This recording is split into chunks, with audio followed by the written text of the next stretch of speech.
Hey, it's Finn. From all the time I've been alive, one thing has been consistent, which is my love for video games. So I'd like to talk about my favourite games from every single year since the year I was born. But first, let's explain some things for how this is going to work. The games I choose are not the best games for that year, but simply my favourite game for one reason or other. Another thing to be stated here is, this is just my opinion. If I don't choose your favourite game, it's because it either wasn't part of my childhood, or I haven't played it too recently, but please feel free to tell me what you would have chosen in the comments. I will choose one game per year, and multiple games from the same franchise are allowed. I would also like to state that for the most part I have attempted to get my own gameplay, but due to some situations I have had to use footage from online. In places where this has happened, I will include the link to the content creator in the description, and the name will also appear on screen when I talk in that certain segment. As you can see, this list does only go up to 2024. I have not actually chosen a game for 2025 in this list, mainly because the year is not actually complete. If you've asked me at this current moment, I would choose Split Fiction as it is my favourite game so far this year, but I did not want to fully lock in a choice knowing that the year isn't over yet, therefore it could change. So, let's get into the list. Adventuring its way into 2003 is Indiana Jones and the Emperor's Tomb. I played this game a lot when I was a child. I was first introduced to it when my granddad showed it me due to me being obsessed with the Indiana Jones films, and I started watching him playing it, and I was hiding behind the cushions every single moment a shark turned up. It terrified me, which led me to finally build up the courage to play this game for myself, and I never made it very far. I was too scared of the animals in the water, and while I didn't spend much time in this one, I will forever have memories of this one. Swinging its way into 2004 is Spider-Man 2. I'm a big Spider-Man fan, and this game was perfection for a child who simply trying to swing around New York like Spider-Man. I did the story on this one a tiny bit. I seem to vividly remember getting stuck on the Mysterio level, but honestly, just getting to swing around was enough to satisfy young me, and I doubt I was alone in that. Infiltrating its way into 2005 was Resident Evil 4. Resident Evil 4 is a masterpiece of a game, and it re-envisioned the ways in which third-person games should be played, with its tight movement. The pure satisfaction you get from using Leon's roundhouse and suplexes can't ever be rivaled. While I did feel this game began to drag towards the end, yeah, I suspect this is mainly just because I was young and was having a lot of trouble and kept losing to the endgame bosses. Locking its way in 2006 is Dead Rising. Cheeky Capcom, you've snuck in twice in a row. But Dead Rising, how do I say everything I want to say about this game and make it fast? This game is amazing, pure zombie paradise, an amazing story. Everything is a weapon and some hilarious moments, and you start smacking zombies with teddy bears, dressing up in miniskirts, making Frank look fantastic. And I finally need to cover this game at some point. I don't know if I will, but I definitely need to. Building its way into 2007, we have LEGO Star Wars Complete Saga. This is genuinely one of the best games I've ever played. Yes, I am being serious. It's just so fun. The levels are the perfect length. They never overstay their welcome. There are loads of extra things to do afterwards, such as unlock characters, go into free play, get collectibles, unlock extras for funky add-ons, make your own goofy character, and did I mention? You can do it all in co-op. Forcing its way into 2008 is Star Wars The Force Unleashed. I was a massive Star Wars fan as a child. This game makes you feel like you have the Force. You can throw people, push people, even hit people with lightning. It's so fun. The game still oozes with 2000's edge. Our protagonist is an edgelord, and god am I here for it. Punching its way into 2009 is Batman Arkham Asylum. Ah yes, the game makes you feel like Batman. While I was much more of a Spider-Man kid, my dad loves Batman, so I had a lot of exposure to him as well. This was actually one of those rare cases where my dad brought a game for himself and I just wanted to play it too. Well, to talk about the game, it's simply amazing. The story is great, the combat is so good that every game now attempts to copy it, and it still holds up. Check it out if you haven't already. Adding itself to the workbench of games for 2010 is Dead Rising 2. This was actually my first interaction with the Dead Rising franchise. I love this game so much I hunted down a copy of the original game. So, let's talk Dead Rising 2. It has the same magic as the first one, but now with combo weapons, and the ability to combine weapons together was a real game changer, and half the reason this game sits so high in my memory. Digging its way into 2011 is Minecraft. You could argue this game released any time in the last few years, but this is primarily where I remember it as it is the official release. So let's talk the ultimate sandbox game. Letting you build what you want, mining for ores, chilling with friends, and that's the main reason I love Minecraft, the social element.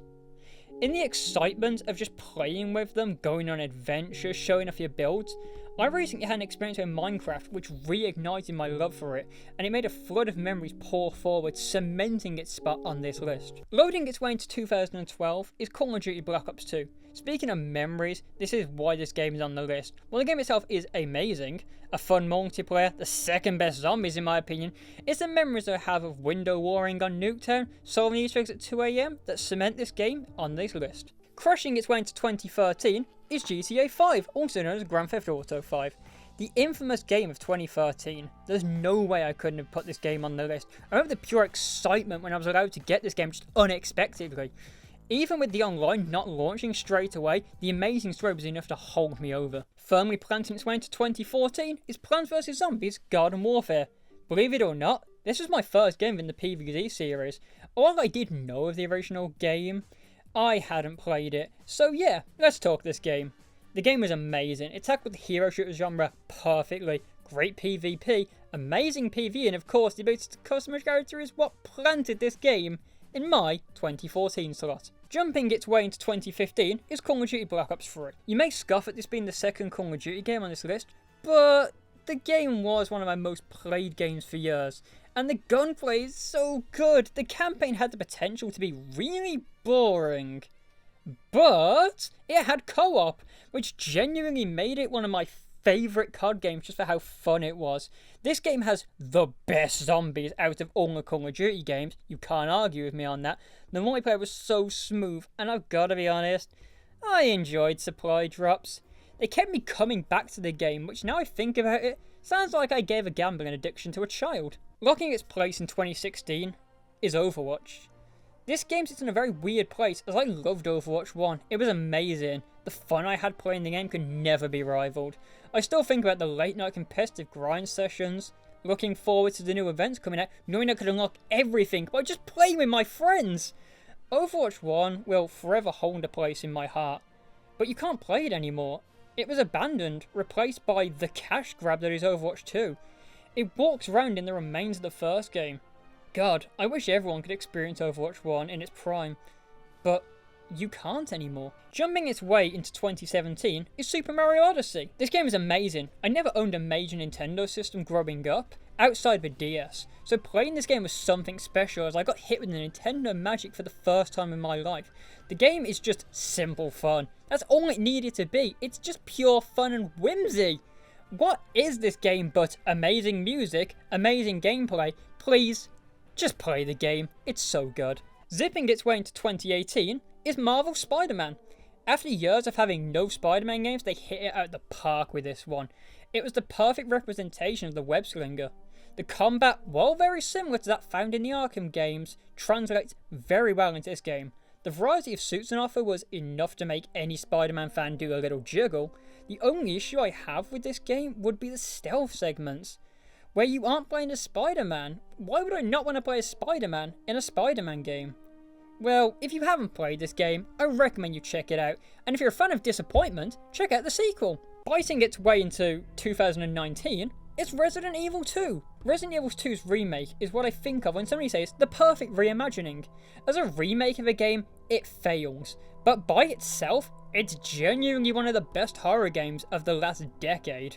The atmosphere of this game alone is good enough it could cut a cake, and inside said cake is the pure amazingness that is this game. Great characters, amazing gameplay, put it all together and it cements its spot on this list. Taking our hearts in 2020 is Persona 5 Royal. Oh my god, this game is literally amazing. It brought back my love for gaming single-handedly. During a certain time in 2020 we won't talk about, I was at my lowest and this game came out and it fixed all of that. I fell in love with the characters, the world, the amazing visual style. I still slap on the soundtrack from time to time just to re-immerse myself in the world of this game. I won't lie when I say this game gave me new reasons to live. It sounds exaggerated when I say it that way, but all I can say is play this game and you'll find out why. Biting its way into 2021 is Resident Evil Village. I gotta be honest, I kind of feel half-hearted on this game. As a whole, 2021 was not the best year for me with gaming. I was excited for Resident Evil Village, and I did certainly have fun with it. It's not my favourite Resident Evil, but it's decent. I really wish I could be more positive here, but there really wasn't anything for me in this year, and this probably came the closest to being my most played game, so I gotta choose it. Riding its way into 2022 is Elden Ring. This is genuinely one of the best games ever made. It's definitely my favourite of the From Software games. The world design is amazing. The bosses and characters are so generally full of, well, character. I think the difficulty this game allows for both veterans and new players to hop into the world and experience one of the best games ever made. Returning for 2023 is Resident Evil 4. Yes, it's back. Some people may think of this as a bit of a cheap option, but come on, it's Resident Evil 4!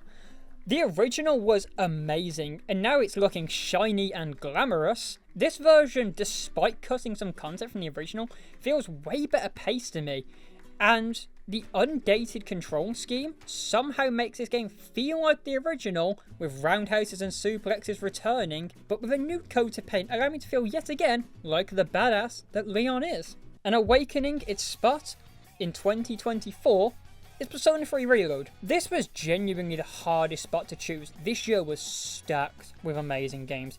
Metaphor and Dead Rising getting a remake, and then there was Persona 3. Yeah, I love the original Persona 3. As a game, it means so much to me, and it really has helped me through tough times. I still go back to it even to this day. I love this game. The story is beautiful, and speaking of beautiful, have you seen this game's visual style? The music makes me want to dance like the end of a DreamWorks movie. Please, please, please play this game. It's so amazing. I promise it will change your life. So, we made it through my list. I hope you enjoyed my list. I'd love to hear what everyone else's lists are. So, if you want to slap your list in the comments, I'd love to read it. But if you're feeling up to it, maybe make your own video. I'd love to see it. Well, anyway, thank you for watching. Hope you all have a good day. Bye!